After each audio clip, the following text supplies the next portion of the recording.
Hey Raghunath, tell everyone about our Patreon community.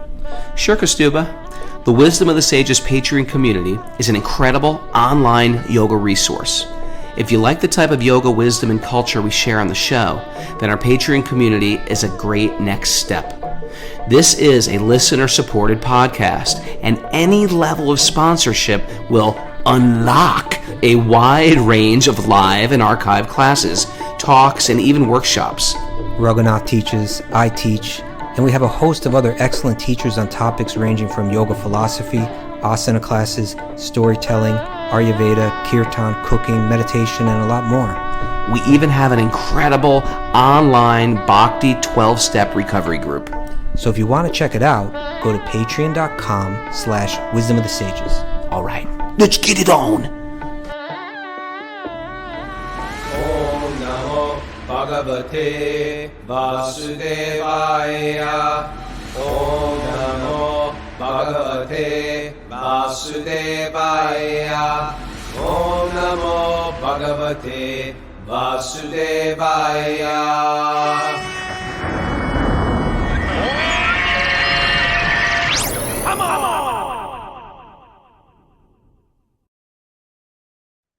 Live from Super Soul Farm, this is Wisdom of the Sages, a daily yoga podcast with your host, Raghunath, and co-host and senior educator at the Bhakti Center in New York, Kostuba Das. Welcome to the show, everybody. Welcome. We're back at Super Soul Farm. And we got Linda here, and Kostuba's coming up today. It's going to be great. Kostuba's here. He's bringing a pillow. We're going to have some pillow fights, wrestling matches. We're looking forward to having you, Kostuba. I'm coming up. He's coming up. Well, we had a little hiatus for a few days. I did a lot of traveling, and I made it back from Florida and then Michigan, and now I'm back. A lot of traveling going on. Tomorrow's show is going to be at 6 a.m. And Miss Mary, you have any announcements for us? Yeah. Bhakti Recovery Group meetings at 1 and 9:30 Eastern Time. All right. You're moving fast today, Raghunath. Yeah. I've been listening to the Bhakti Recovery podcast lately. Oh, yeah. Great. It's great. There's something about people just bearing their soul, you know? It's just like gets you. It touches your heart. It makes you want to. It gives you permission to be honest and vulnerable. Okay. Quite beautiful. You weren't just relishing the Other people's shortcomings? No, Yeah. not at all. It made me look dig deep into mine and with our spiritual life, it's like we are asked to you have like a line of cups laid up. One line of cups is filled with poison. One line of cups is filled with nectar. And spiritual life means always choosing the nectar, and to the degree that we always choose the nectar, we're experiencing spiritual life. And to the degree that we nourishment. Yeah, and to the degree we choose the poison, we're like falling off our track. Okay. And it's when people can be honest about it and just not pretend they're drinking the nectar and just be honest about where they're at. It's quite beautiful. But I find that that's sort of like the key is to always make that right choice. And I tell you, due to all the traveling, I just feel like it eventually the last day in Michigan, I was just like, I just felt like I was falling apart. Couldn't chant good japa, couldn't eat properly at a regulated time.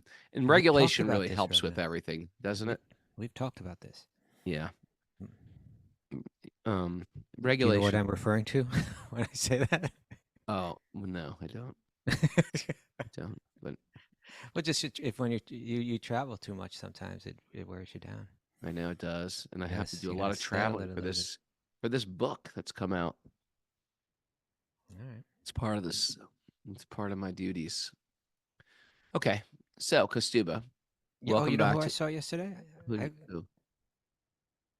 Spiritual scientist, Oh, really? Where is he? Brooklyn Temple. Alrighty. Popped into the Brooklyn Temple. Well, all the memories in that place. Brooklyn It's- Temple. It's so special. It is. It is. I walked into the temple room. There was only one other person in there. In the afternoon. So beautiful. Radha Govinda is so beautiful. The temple. The aroma in that place, it's like it's the exact same as it was in 1987. I mean, it's like it's It's got a little and magic in there. but All the paintings on the wall. yeah, but they're not all there. Yeah, they've been switched out a little bit. Yeah. Anyway, But the temple president came up to me in Mayapur and said, Raghunath, we want Shelter to play at the Brooklyn Temple. okay. I was like, all right. But spiritual scientist, what a great soul. Yeah, he's a special you're guy. moving around the world. You have polio. You have to walk around on crutches. It's everything. There's pain in your body. Have you ever walked around on crutches? Never in my life. It's horrible. You think, well, you go slower. Cool It's not just slower. Painful. Your hands hurt from holding those crutches. My arms were so sore. Yeah. From putting the weight on the crutches. My armpits, very sore armpits. And yet he travels widely. He travels widely. You know how hard that must. Traveling is just so hard normally. What to speak of if you have to move around on crutches and everything. Yeah. But he does it to help people. He does it to serve, and he's got maybe the most analytical brain I've ever encountered. You know? And so we were talking. We're gonna just sit. Like he and I, we just like hook up every now and then, and we just talk. Like we just bring up different subjects and talk. And so I wasn't sure what we were going to talk about. He had some ideas, but there's one thing I wanted to talk about was my book, because there's one part where I'm struggling just with understand how the pieces fit together. Can I help? It's okay. He already helped. Thank you. I can help. No, but I said, it always makes you laugh. I said, no, I love your help, Raghunath, actually. But I said, well, I'm trying to show these different models of evolution. There's this model, and like in this way, and this way, and that way. I was having trouble figuring it out. When something's too contrived, it doesn't work. When you try to make pieces fit where they don't fit. Yeah.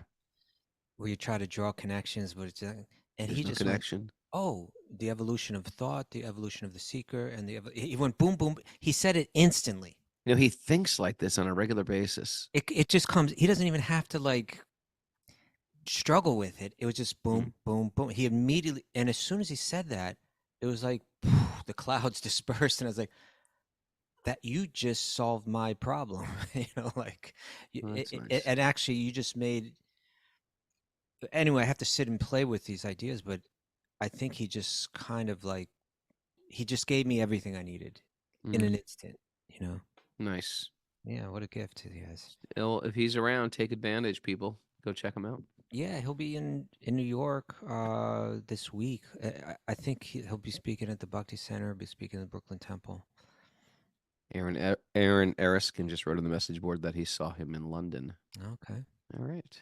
Yeah, his ability to process and simplify wisdom is first class, no doubt. No doubt. All right. Spiritual scientists, we've got to get him back on the show soon. Yeah. Nugget. Here's my nugget. I wasn't looking for my nugget, but thank you for the nugget. Okay, let's go for with those the dates. nugget. Okay, I just want to announce I'm doing 2 programs with John V. Harrison on the 15th and the 16th in San Francisco. That's the nugget? That's not the nugget, but it is a nugget. It's a nugget of great info. It's a type of nugget. Yeah. So if you're in that area, I guess we're going to put it, where are we going to announce these? We got to figure out where to announce these. Yeah, we got to figure that out. Right now, I put it into Discord, though. If people are Patreon members, have access to Discord. Okay. So here's the nugget. And this is Paul from Corinthians. He didn't say if it was from Corinthians. It's Corinthians 1 Corinthians. 2. No, it's right there. 1 1. Corinthians. You don't have that there? No, at the end of it. Yeah, at the end. 1 Corinthians 3:16. Oh, okay. This is Paul writing his letter to the Corinthians. Do you know where Corinthia was? Corinthia was near. Well, that's a good question. No, I don't. I was about to speculate, and I realized you'd call me a speculator, so I didn't say anything. Speculate. Take a guess. It was Corinth. Where was Corinth? Well, that's what I'm asking you. Syria, near Syria. No. I mean, roughly, but Greece. yeah, Greece. Greece. It was in Yeah. Greece. Okay. It was a thriving trade center, Hmm. but there's a lot of struggle for the early Christians there. Yeah. Imagine the hell they went through. I don't think it became popular until the who was it? Constantine, the Roman emperor. That's when he popularized it and made it like the religion of the state. But otherwise, they were just a obscure cult of sorts, Cult. right? Yeah. It's all a cult until the emperor accepts it and makes it mandatory. Now it's the religion. Yeah. The only religion. Okay. Chita says Corinth is one of the regional units of Greece. It's part of the region of Peloponnese. Peloponnes. Peloponnese.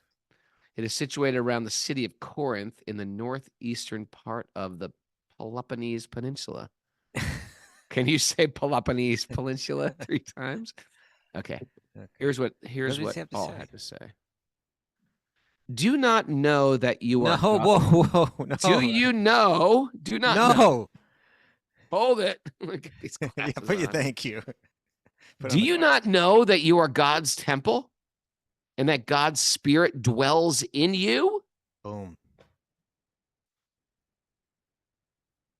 Do you not know that you are God's temple and that God's spirit dwells in you? Yeah, what are you going to do to the temple? What are we doing in it, right? Are we littering in the temple, urinating in the temple, degrading the temple? Excuse me. Right? No, We gotta yeah, clean the temple. We got to polish the temple. We got to clean the temple. We got to power wash the temple. You know, in what sense this is a theological statement, right? Yeah. Saying that there's God exists and God exists in you, or you know, sometimes we say within the body, right? Like the body is a temple. Here he's saying you are a temple. What is a temple? Temple is you know, you look at any temple. I mean, of course, you have all kind of temples, right? Like real simple ones or very ornate ones. What is all the ornamentation all about? What is the altar all about? You know, the idea is that we move through this world and we lose touch with what's sacred. So you want to kind of like physically create a space in which what is sacred is kind of easily seen that way, easily recognized that way, easily maintained as sacred in your mind, in your heart. The architecture and the ornamentation and the setting and the cleanliness and all of that is meant to serve our inner remembrance of that sacred reality. And so you know, this is a statement of theology. But how does that theology play out? You know, like how does it change you? How does it transform you? That, you know, to me, that's the real question. Yeah, I thought it was interesting. This is 3:16, and of course, there's that John 3:16. You know, John 3:16. I don't know John 3:16. John Please 3:16 is please like a really enlighten famous me. one. John I know 3:16, John I think isn't it 3:17, that but for God gave his only son, and by him you will be saved. Is that 3:16? Bible people on the chat board help us. I'm pretty sure that's John 3:16. Mara, can you work on it? Bernadette Fortuna, come on, we're waiting for you. We got our whole Christian club that's part of our Zoom group. Paul is talking. Yeah. Paul is talking to us as the temple of the Holy Spirit. Okay. For God so loved the world that he gave his one and only son, that whoever believes in him shall not perish, but have eternal life. Okay, so This is the one that makes the Christians hate us. You know that, right? It makes them hate us. I don't think it has to, but it doesn't have to. But yeah, it's like you're so ungrateful. God, he gave your only son. You're going to believe in all this other fairy tales. Yeah. But you know, to me, okay, this is a theological statement too. But it is one that it has to do with salvation more than transformation, right? It has to do with you just had to believe this and then you're saved. That's a very religious idea. Whereas here to Paul, to the Corinthians, this is got more of a spiritual lean to. Do you not know that you are God's temple, that God's spirit dwells within you. Look within. Mm. Find it within yourself, and be transformed by that understanding. Not just like I don't want to I don't want to misinterpret John 3:16, but certainly people commonly interpret it as nothing matters except your acceptance of this fact that God gave his son, and that son died for your sins. And as soon as you believe that, you're saved, game over. There's no talk of transformation. There's no talk of, that idea is largely what as Christianity is taught in the United States. Bernadette says not Catholics. I don't believe that. Don't believe what? She said evangelicals believe that statement about saving, not Catholics. Well, I've known a few Catholics that have, kind of, but it's a question of what our emphasis is. But a lot of times that's the entire emphasis.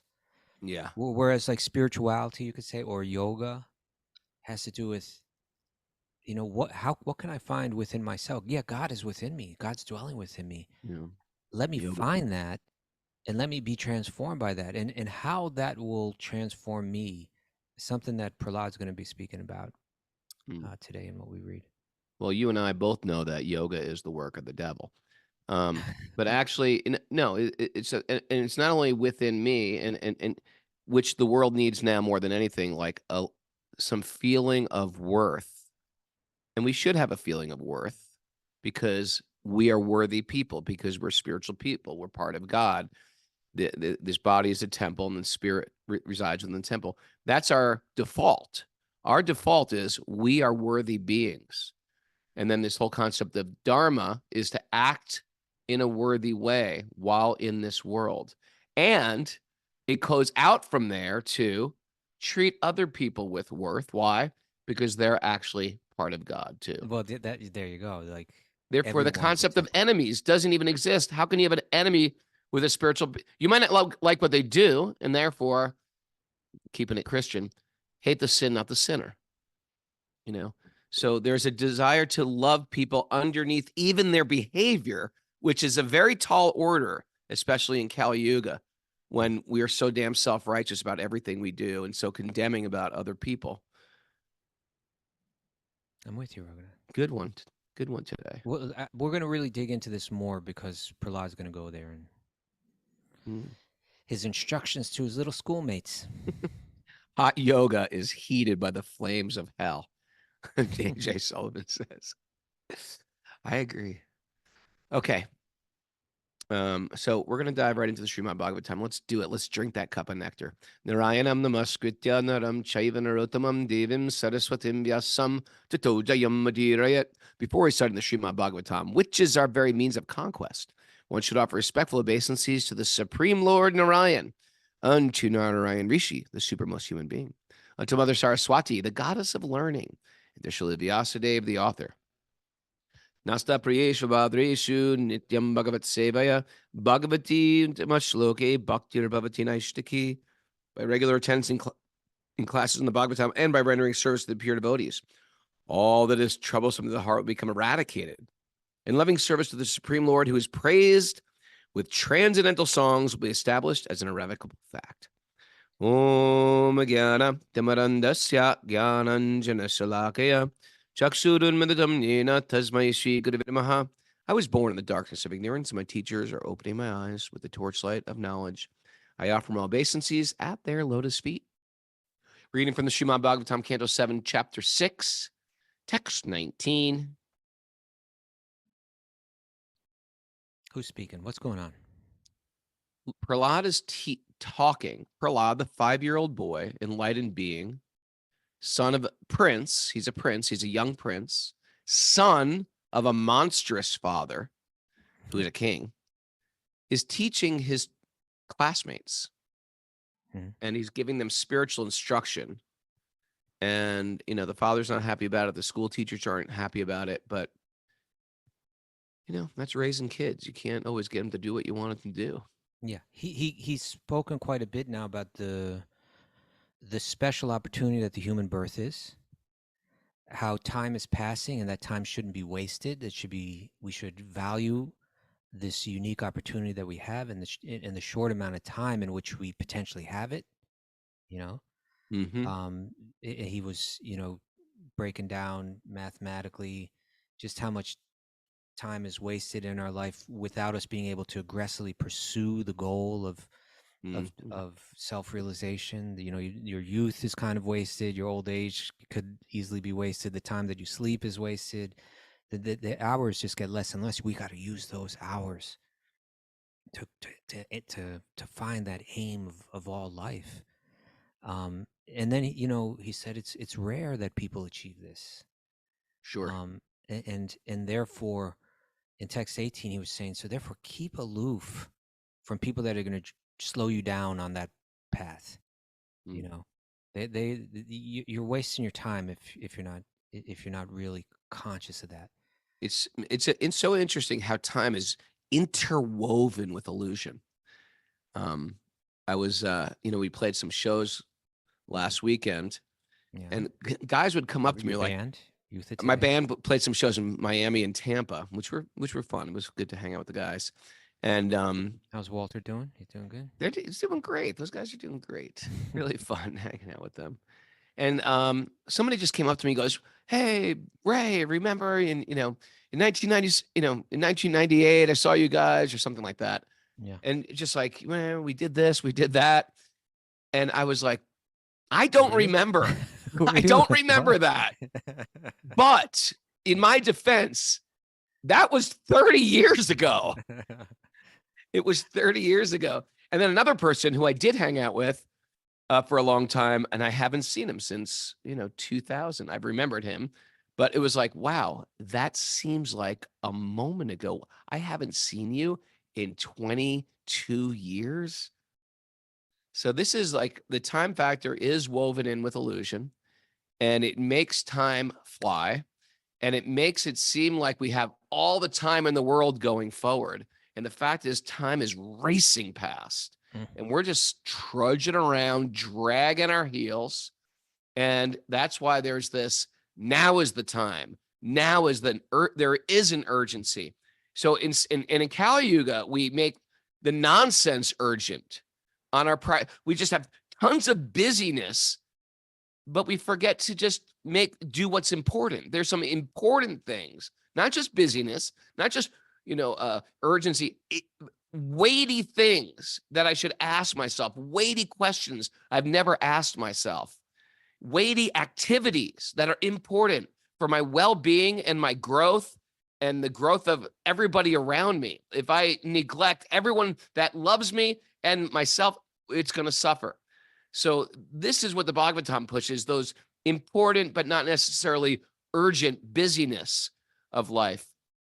And this is this whole section on time flying is now getting reminded to us. Okay. Thank you, Raghunath. Thank you. Thank you So for being you. wasted a lot of our time right there. Just kidding. That was a proper use of our time.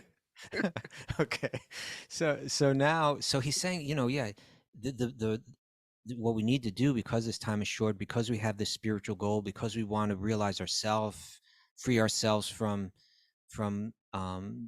the control of the material energy and being stuck in the cycle of birth and death and ups and downs and enjoyment, but then suffering.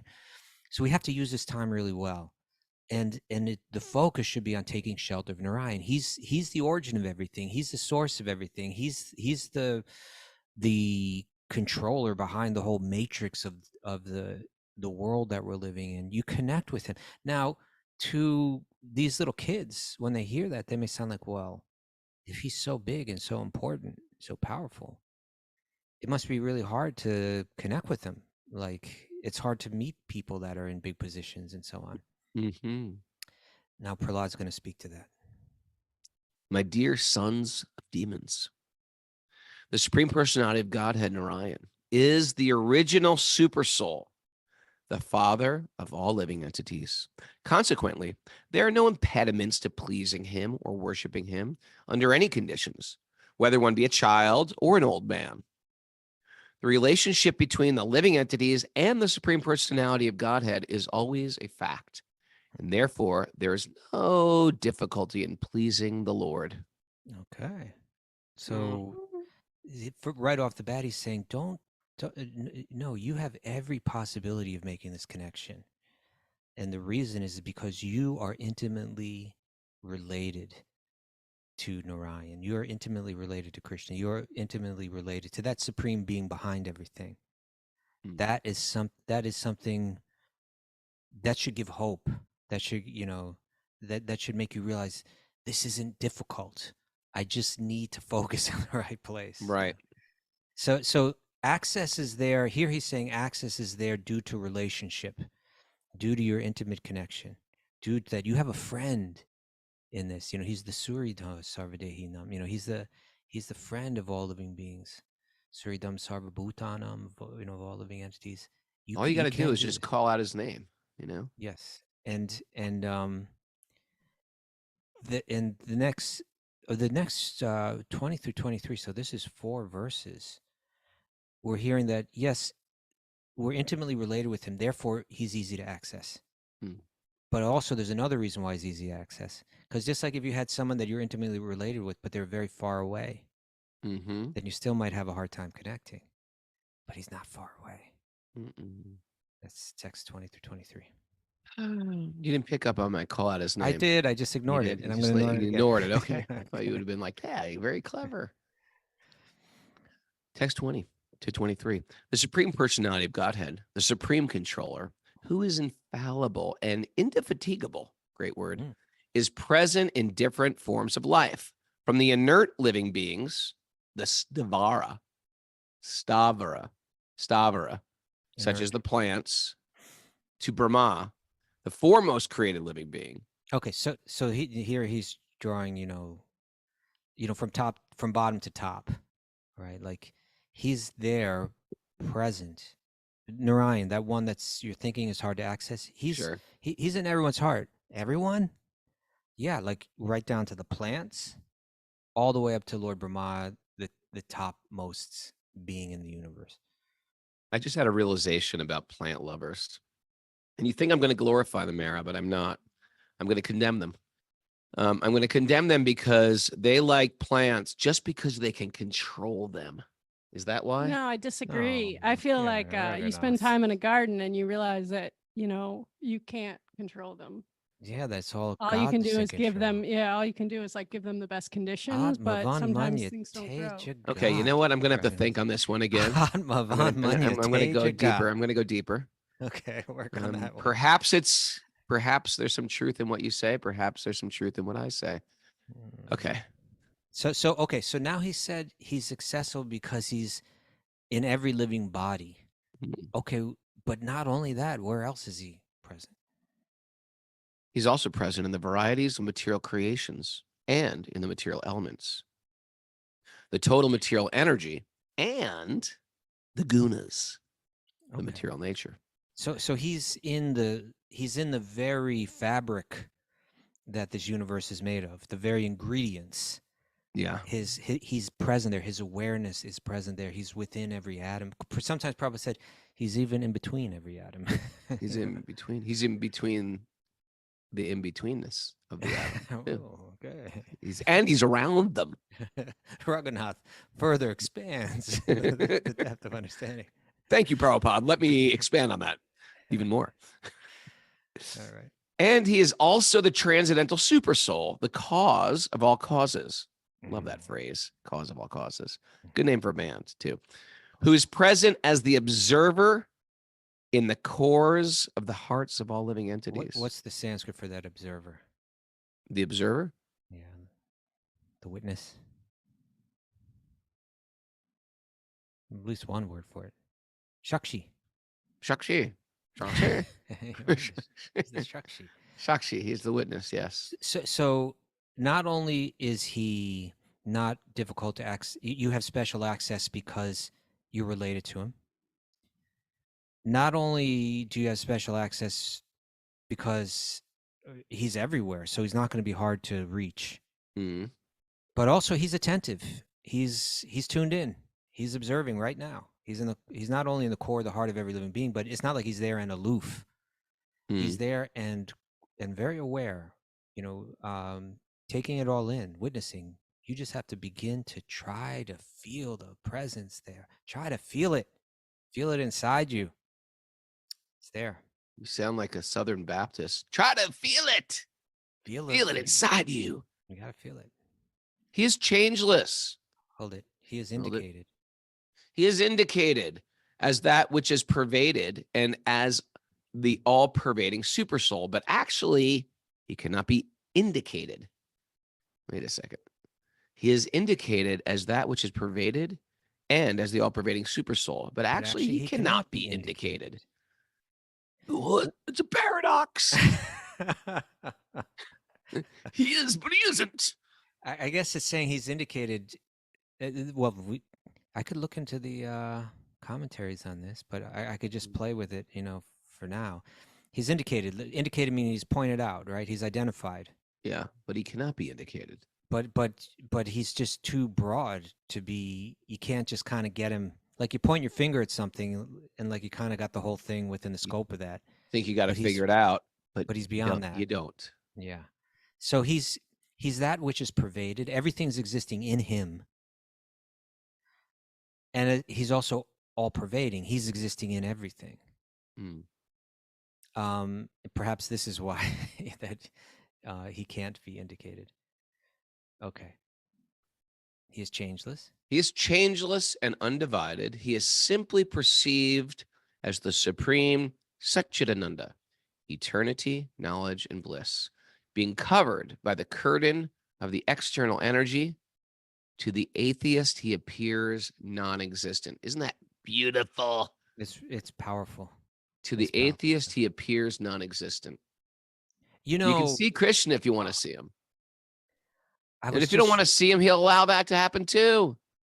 And not only that, Raghunath. Anyway, it's a whole nother subject. Maybe it's a bit of a squirrel.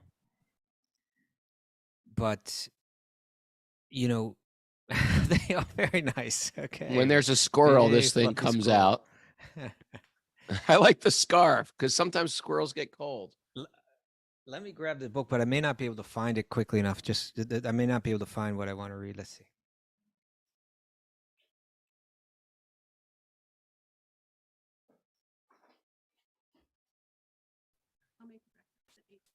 Oh, look, Kostuba's got some goodies. Yeah, well, I may not be able to find this quickly enough. I was reading it just yesterday, though. Yeah. I'm not going to find it, but all right. I'll say this. Yeah, I found it. Wow. All right.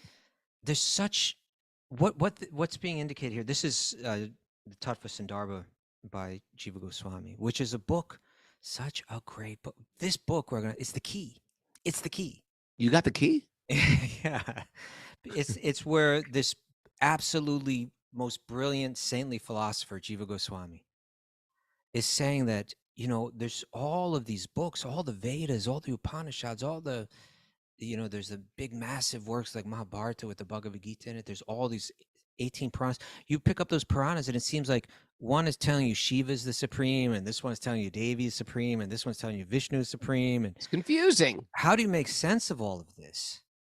And Tattva Sandarbha. The answer, Tattva Sandarbha. Tattva Sandarbha has all the answers, and he does it, but he defends it like an expert lawyer.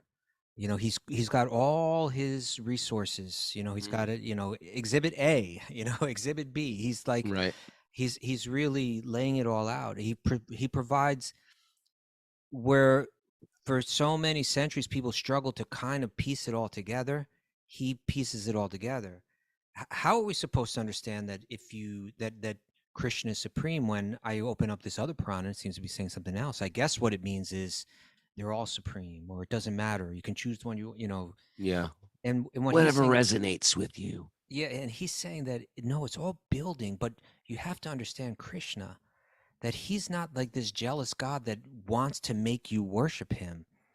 When you open up to him, he's totally there for you. And if you want to take one step forward by worshiping his devotee, like say in the form of Lord Shiva or Devi, because of the modes of material nature that you're currently influenced by, he'll increase your faith in that as a positive step forward without any kind of hang-ups like, no, worship me. That's not him at Right. all. So if you look at all those texts, He is not a jealous God. he's not a jealous God. He's not a jealous God. No. He's So, saying, do as you like. and so this is the commentary by Gopi Pranadhana that's based on Jiva Goswami's commentary. So how much of it is Gopi Pranadhana, how much of it is Jiva is a little unclear at this point. Yeah, let me hear what you got. But he says, faced with the bewildering complexity of the Puranas, how are they bewildering? The nonlinear chronology cutting across millennia and universes, the thousands of prehistoric personalities that are spoken of there, the pantheon of deities, or there's God, goddess, they're left and right. Yeah. Many dismay the whole body of literature as an incoherent collection of competing sectarian myths. Persons who choose to think in such a way might consider the extent to which material nature controls their supposed freedom of judgment. It's a little, twist that in a little bit. Maybe you're the one, with the shortcomings, not the Puranas. The way such speculators filter what they see, the way they form opinions, and the influence they have on the public are all part of nature's arrangement. Ultimately, that means Krishna's arrangement, right? Sure. Nature's arrangement for keeping the secrets of transcendence concealed from the intrusions of mundane intelligence. Ooh. That's only nice. by accepting the means of Shabda Pramana, truth through sound, on its own terms, can anyone begin to penetrate these secrets. Right, the key. The key. What were we just talking about? Why did I bring that up? Because we were talking about the atheists don't want to see That's him. right. Fine, that's good. We will arrange that for you. Krishna has no problem saying, like, yeah, if that's where you're at and that's what you want to explore, you can explore that, and I won't appear to you. But Sure. but Prahlad is saying is, we don't have to be there. If we choose that we want to find him, that we want to connect with him, we have access. We don't have a lot of time in this life, but use it well and it will work. Focus now.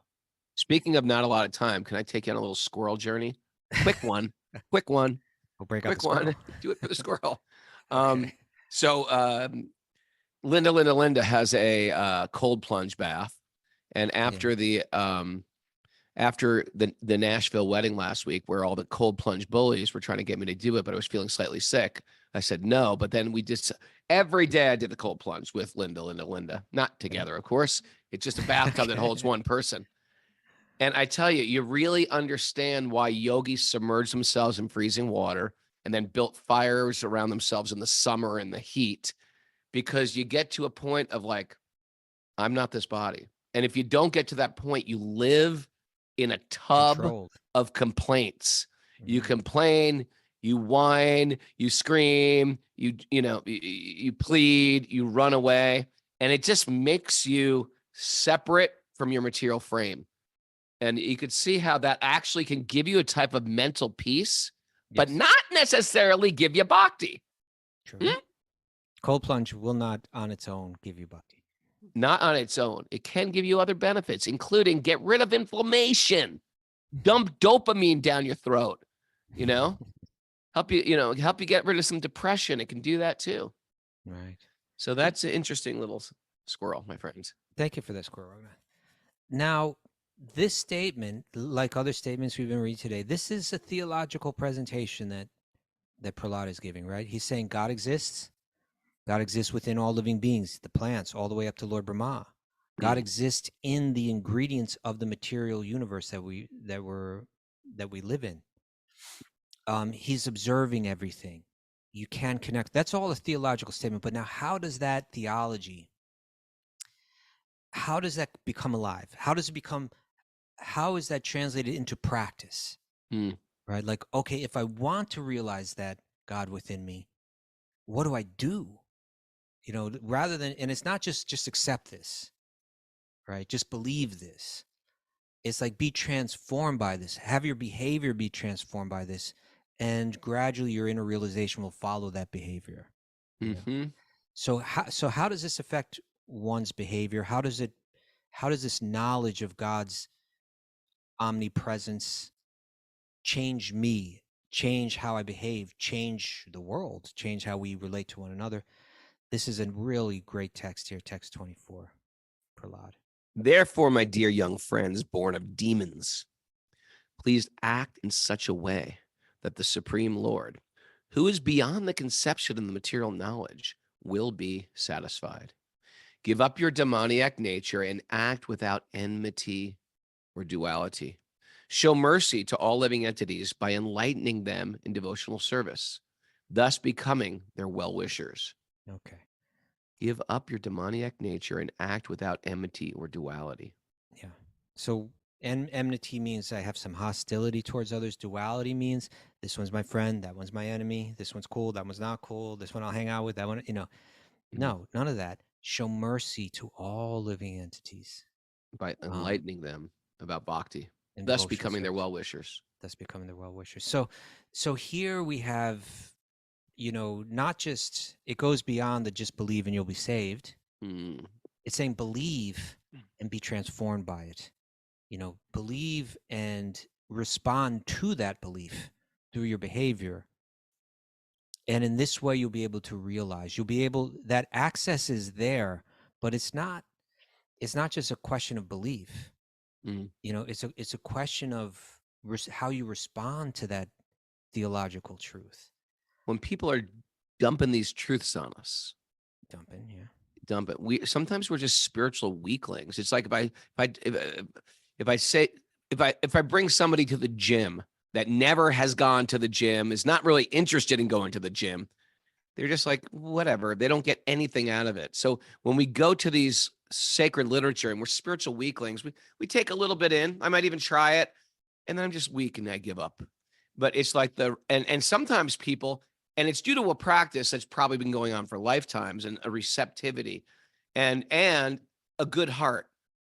They develop these spiritual muscles to always make that right choice and always practice what we're dumping, what the Bhagavatam is dumping on us. Yes. And to the degree that I can just apply this stuff and hold on to this stuff, and like we said earlier, drink the nectar on a regular basis, you just get stronger and stronger and stronger. And that cup of poison seems more and more unattractive as I develop these spiritual muscles. Yeah, that spiritual muscle, you develop it through reflection, right? By thinking these thoughts over and over until you actually begin to see the world that way, right? By contemplating these truths. Okay, I'm in a moment of tension with another living being. I reflect on all that Prahlad said, that my body is a temple of God. God is right there inside me, also inside this person, just like inside every plant and all the way up to Lord Brahma. That God is witnessing our activities right now, that God is the friend of every living being, including the one that I have this tension with right now. It's through reflection. This is how the saintly become saintly. This is how the realized become realized, is through this kind of reflection. And again, as Prahlad's saying, time is short. So let's get busy reflecting like this. Let's start letting go of all the pettiness, and let's put this into action. Like today is the day where each one of us can have the opportunity, even just saying that, let's say just in our reading this, what we're reading today and discussing it, that listeners are feeling like, yeah, I want to see that way, right? I want to feel that presence within myself.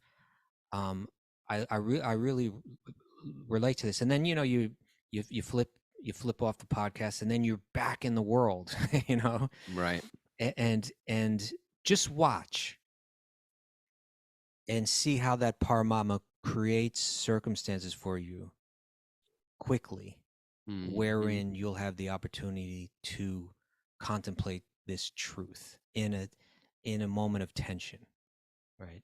And so when that comes, it's not like, oh God, another unfortunate circumstance in my life. No, it's like, no, this is the fortunate circumstance in my life, because right here I have the opportunity to practice what I was reading about. I have the opportunity to realize something more deeply. And if when we begin to see that, we realize the whole day, every day, is my field of contemplation. It's not like I have to think of when will I be able to go on a retreat again. No, it's right here, right now, that you can reflect on this truth, and respond accordingly. Respond as Prahlad's encouraging all his friends to respond. Respond with mercy. Respond with the contemplation that free from duality, free from what was the word that he used? Enmity. Right. Even though this person's giving me every reason externally to feel some animosity towards them, I'm not even going to let that rise in my awareness. I just won't even let it. I'm going to stomp it right down. It's important, and we don't mention it a lot because we talk about like ingesting, but what you're saying is important. It's important to notice your thoughts and notice what you're thinking about and notice how you respond, and then do some like corrections, get some red flags or some warning signals like this isn't a good thought. I'm going to end this thought right now. We have to almost become like psychic surgeons. Yeah. What was if it? we want to We don't advance think in our like bhakti. Huh? That was Yeah. my thing from the other day. I'm a devotee, affirmation. and devotees don't think like I'm a devotee of Lord Krishna, and devotees don't think like that. Yeah. Yeah. And we've got some residue of our previous life in this life, within this life. Yeah. We've got a residue of our previous life, and we have to like slay those demons, even the demonic thoughts. Low vibe thoughts. I was just also recalling, Prabhupada's commentaries, how they speak to you in different ways at different times. Or things that he says that sound almost quaint but impractical, or right. But then you realize, no, as you go deeper, that's exactly where I need to be. Like where Prabhupada says, and one should think of Krishna 24 hours a day. You're like, yeah, well, okay. You're like, oh yeah, 24 hours a day, right? Like in my sleep. Marrows has these bad dreams. She has a bad dream about me like once every other day. Really? Come on, you do. Often. And I was like, I'm apologizing for them. Ever do that one? Apologize for something you did in the dream. You're doing bad things in the dream. I'm doing bad things in the dream. To you in the dream. No, I'm doing bad things to her in the dream, and I'm so sorry. Blink. That won't happen again. If you're in danger, Mary, blink. Just blink. I was like, maybe it's your super soul time. This guy's a creep. Maybe. I'm still debating whether I'm a narcissist or not. The words we haven't done the tally. But sometimes Prabhupada says like this. He says like, oh, we should think of Krishna, the entire day, like all the time. Yeah. And it's very easy. One simply needs to chant Hare Krishna, Krishna Krishna, Hare Hare, Hare Rama, Hare Rama, Rama, Hare. And it's actually a fact. Right. It sounds like crazy talk, but it's like, no, actually, and that means everything. Everything that we see flowers, we see nature, we see trouble, we see we hear a tragedy, but we're always thinking about Krishna's hands in all this stuff, and where's it? Krishna's behind everything. Yeah, and that mantra. As we, I'm Raghunath, you inspire me. It's inspiring to me that both you and I are feeling encouraged to chant more attentively and deeply. By the way, I feel like I haven't been that much in the last 3 days. So today I woke up early and I sat there, chanted 12 rounds. I've gotten the habit. You know what I did when I was in Vrindavan? What'd you do? I just got myself a small mala, japa mala. One of those like 8. Beads? No, but just small beads. So, small beads. So that I can wear like a necklace. Oh, because people are doing that nowadays. Yoga people, is that why? No, that's not at all why. Oh. So you could walk into a yoga studio and be like, hey, everybody. Hey, dudes. Namaste. No, it's because I can. I've done that, and what I've combined that with is I just every day try to chant more than 16 rounds, which is my vow. My vow is to chant 16. So my vow is to chant more than you. Okay, well, you got to check in with me to find out how much I chant. So I feel when I have those beads around my neck, I just said whenever I feel the inspiration, I can just chant a round, Mm. an extra round. And when that round is like, it's not, you're definitely not chanting it to get it done, because you don't even have to chant it to get your 16 rounds done. They're already done. Mm-hmm. And then you chant that mantra and you chant it, really taking shelter of it, that the vibe, with the faith that this is Radha and Krishna and the gopis, and that each one of these beads represents one of the 108 gopis, Mm. and that you get the opportunity to chant one mantra, in connection like that. It really makes we hear about the saints that chanted 24 hours a day. You hear about Akinchana Krishnadas Babaji, right? Like a relatively modern day saint, right?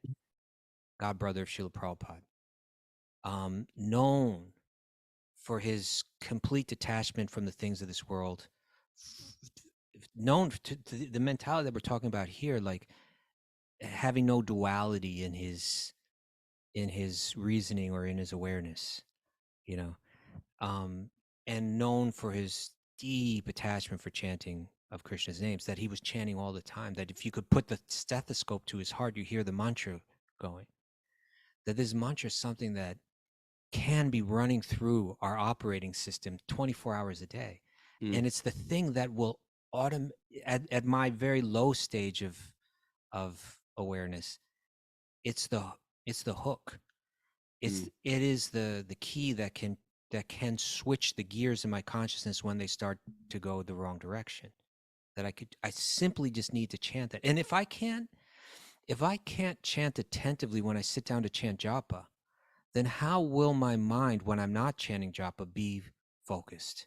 That's a good one. That's a good way to look at it. So I really need to, when I'm chanting japa, I really need that attention really needs to develop, and it becomes easier. Then you're thinking about it all day, and then wherever you are, whenever you are, you can reach out and chant around, or at least chant a mantra, or at least chant a few mantras, or at least sing the mantra in your mind. When you go to sleep, you can sit there and sing it in your mind. It sounds crazy to other people, but it actually becomes so meaningful and real when you begin to understand that it's not just some random arrangement of syllables, that everything is in that sound. That it's the most profound combinations of spiritual sound. This is beautiful. Sometimes I'm going to put a footnote here, and I think you already did, but because Stu was talking about chanting more than 16 rounds. Some people are like, I can't even get 16 rounds. Forget it. I can't do it. Our mentality sometimes is, I can't do it, then I'm out of this. Chant whatever you're chanting. First of all, make a commitment to 1 round a day and see how that's going to affect your life. And then if you want to raise it or chant more than that 1 round. Yeah. Like I'm doing. But you have a commitment to 1. You can have a commitment to 1 and then chant more after that. And now you're doing it because you choose. Yeah.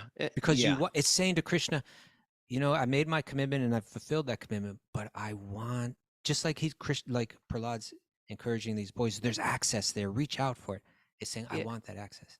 And watch that magic happen all day long. You'll find that Krishna will be following you around all day long. Oh. And that's what we talk about like 24 hours. And that's the 24-hour like a beautiful little blue baby stalker. Yeah. We stalk Krishna, he'll stalk us. Okay. Miss Mara, we're going to have a crazy day today. What can we... very profound. We stalk Krishna. He stalks it. Stalking's got such bad connotations. We can't call it stalking. No, I kind of like the stalking. Yeah. How about we're fans? There's a little obsession. How about involved. We're fans? We're fans of Krishna. He's a fan of us. No, that's not. Why not? That's not bad. Nah, I didn't like that one as much. We got to figure out how we're going to do this show when I'm driving to Florida. Me and Kastuba are having Wisdom of the Sages meetings all day tomorrow. And then you drive to Florida? And then we're driving to Florida. So you just stop, pull over. You used to do that kind of thing. Or I just do it while we're driving. Yeah. I won't be driving. I'll drive. I'll do it on Smokey and the Bandit over here. that. I was thinking more like Dirty Harry, Crazy Mary. All right, you want some takeaways? That's all you needed for a good movie in the 70s was a guy, a girl, and a car. A guy and a girl in a car and a 6-pack of beer. And some cops chasing him. Yeah. Spiritual life means always choosing the nectar. Always choosing the Choose the nectar. That's a good t-shirt there, Timothy t-shirt. Choose the nectar. Be transformed by understanding we have God within. Be transformed by understanding we have God within. within you. God within. God is within. We are all innately worthy beings. You are worthy, Yep. Raghunath. You're worthy. Your worth is your birth. Use our few remaining hours to focus on the goal of life. That's depressing. That's totally depressing. Use your few remaining hours. It sounds like you're cursing me. What do you mean? What do you mean? I only have 3 hours left. Because I'm about to kill you. Don't make the nonsense urgent. Wait, what was that? What last one? Don't make the nonsense urgent. I won't call it the nonsense. The minutia. The minutia.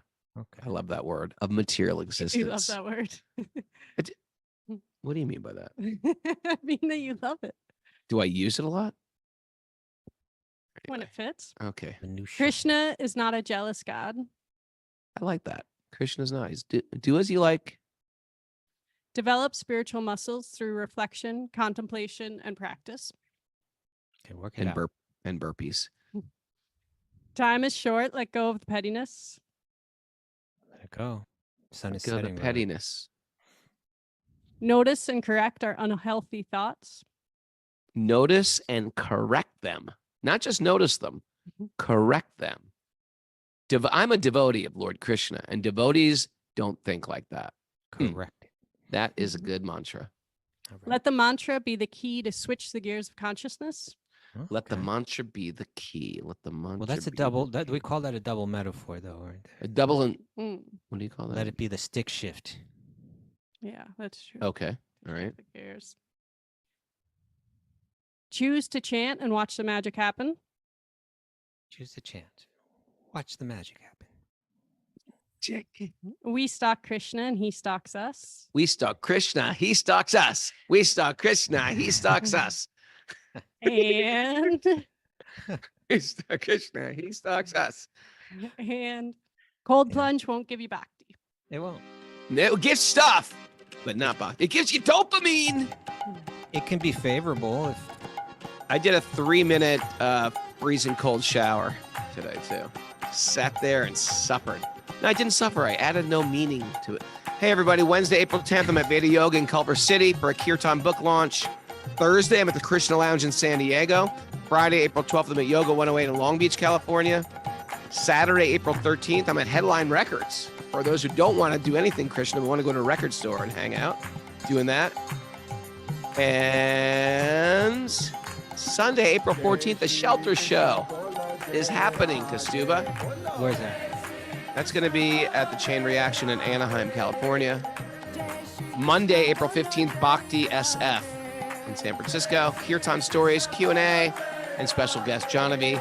And then April 16th, San Francisco, California at the Castro Room. I'm teaching a yoga class, and we're doing Kirtan with Janavi Harrison, celebrating the appearance of Lord Ram. And Fidel Castro. And Fidel Castro might show up. Hare Krishna. So we're at 6 a.m. tomorrow then, yeah? 6 a.m. tomorrow because I got to get Taruni off to school. He's visiting his old schoolmates. Isn't that adorable?